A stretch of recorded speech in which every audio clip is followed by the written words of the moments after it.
Hi hello friends, welcome back to Tridarshan vlogs. Friends, today వచ్చేసి మరొక recipe అయితే మీకు షేర్ చేయబోతున్నాను. ఈ రెసిపీ వచ్చేసి పిల్లలకైతే చాలా అంటే చాలా మంచిది.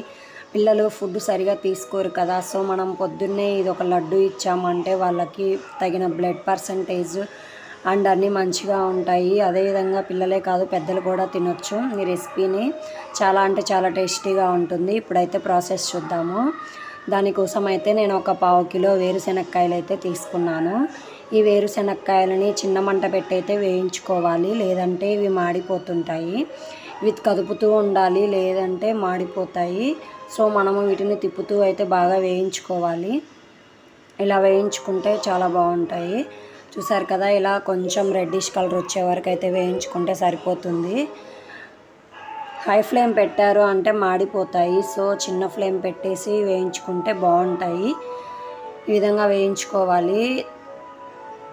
ఈ లడ్డూలు తినడం వల్ల చాలా అంటే చాలా మంచిది, మీరు ట్రై చేయండి. అదేవిధంగా ఇక్కడైతే కొన్ని జీడిపప్పులు అయితే తీసుకున్నాను. ఆ జీడిపప్పులను కూడా కొంచెం ఆయిల్ అయితే వేసి వేయించుకుంటున్నాను. ఇవి కూడా రెడ్ కలర్ వచ్చే వరకు అయితే వేయించుకుంటే సరిపోతుంది. మాడిపోకుండా చూసుకోవాలి, తిప్పుతూ అయితే వేయించుకోవాలి. వీటిని మాడిపోతే టేస్ట్ అనేది అసలు బాగోదు. ఈ విధంగా వేయించుకొని పక్కనైతే పెట్టుకోవాలి. తర్వాత ఇక్కడ దీనికోసం అయితే కొన్ని ఖర్జూరాలు, ఒక 10 to 15 ఖర్జూరాలు అయితే తీసుకున్నాను. ఈ ఖర్జూరాల వల్ల బ్లడ్ పర్సెంటేజ్ అయితే మనకి చాలా అంటే చాలా ఇంక్రీజ్ అవుతుంది. అదేవిధంగా బెల్లం కూడా ఒక పావు కప్ అయితే తీసుకోవాలి.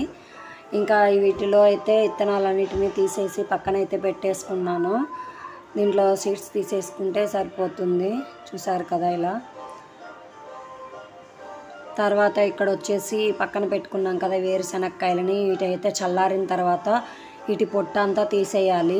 పొట్టు ఉంచుకున్నా బాగానే ఉంటుంది, బట్ పొట్టు తీసుకుంటేనే టేస్ట్ అయితే ఇంకా బాగుంటుంది. ఈ పొట్టు మొత్తాన్ని అయితే ఇలా నలిపేసి తీసేయాలి.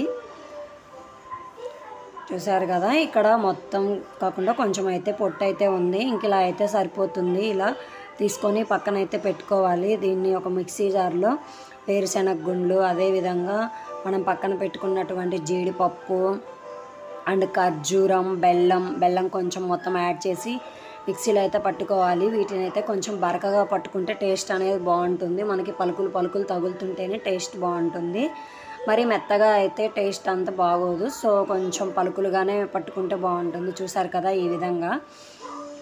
ఇంకా తర్వాత ఇక్కడైతే కొంచెం అయితే నెయ్యి అయితే యాడ్ చేసుకుంటున్నాను. యాడ్ చేసుకొని మొత్తాన్ని అయితే బాగా మిక్స్ చేసుకోవాలి. మిక్స్ చేసుకుంటే అంటే 2 times వేసాం కదా మిక్సీకి, అవన్నీ పక్కగా సరిపోవాలి అంటే బాగా మిక్స్ చేసుకోవాలి. బాగా మిక్స్ చేసుకొని వీటిని అయితే ఉండల్లా చుట్టుకొని, చూపిస్తున్నాను కదా ఈ విధంగా ఉండలు చుట్టుకొని మనము పక్కన పెట్టుకొని వీటిని ఒక 10 to 15 days అయితే నిల్వ ఉంచుకోవచ్చు. చాలా అంటే చాలా బాగుంటాయి.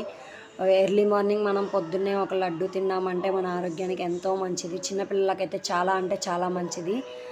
బలం లేని పిల్లలు, మరీ సన్నగా ఉంటారు కదా, అలాంటి పిల్లలకైతే దీన్ని రోజు ఇచ్చామంటే వాళ్ళు మంచిగా ఉంటారు. సో మీరు ట్రై చేయండి ఫ్రెండ్స్. Bye friends. ఈ వీడియో నచ్చినట్లయితే ప్లీజ్ లైక్ చేయండి, షేర్ చేయండి, సబ్స్క్రైబ్ చేయండి.